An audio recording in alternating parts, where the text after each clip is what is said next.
আমি কি কোনো দলের কথা বলেছি যে আপনি করেছেন আমি শুরু থেকে নিয়ে অবমাননা করেছি আমি বলেছি আল্লাহর কোরআন যে আইন চলবে মুসলমান হিসেবে এটা আমার নৈতিক দায়িত্ব, ঠিক আছে?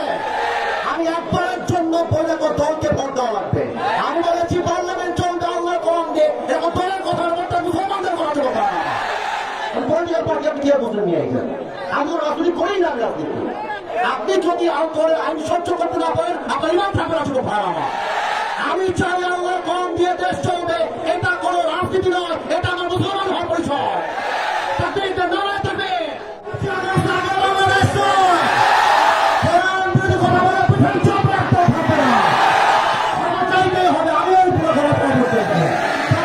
আপনি কি আওয়ামী করেন?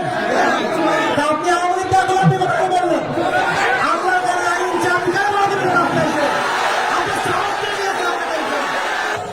আল্লাহর কোরআন দিয়ে আইন চলবে, এটা কোনো রাজনৈতিক কথা হইতে পারে?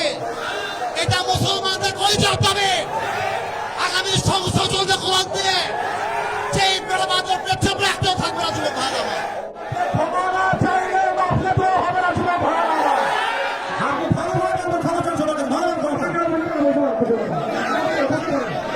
আপনি কি আওয়ামী করেন?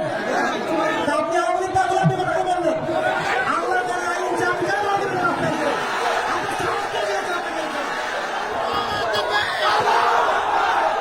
থেকে কেউ যদি বাধা দেয়, তোমরা আমার বাংলার যুবক ভাইরা ওদের বাবার নাম ভুলা দিবে। যেখানে যেই নেতা বাধা দিবে জুতা প্রাণে নামা দেওয়া হবে।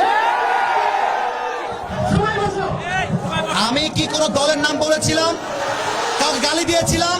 দাঁড়ান দাঁড়ান দাঁড়ান, আমার ভূমিকার কথা শুরু হয়েছিল 3.5 হাত মাটির কবর দিয়ে। যুবক ভাইরা বলো, আমি এতগুলো আয়াত বললাম। আচ্ছা উনি, আচ্ছা তোমরা থামো থামো থামো থামেন প্রিয় ভাইরা, আমরা কোনো মারামারি চাই না।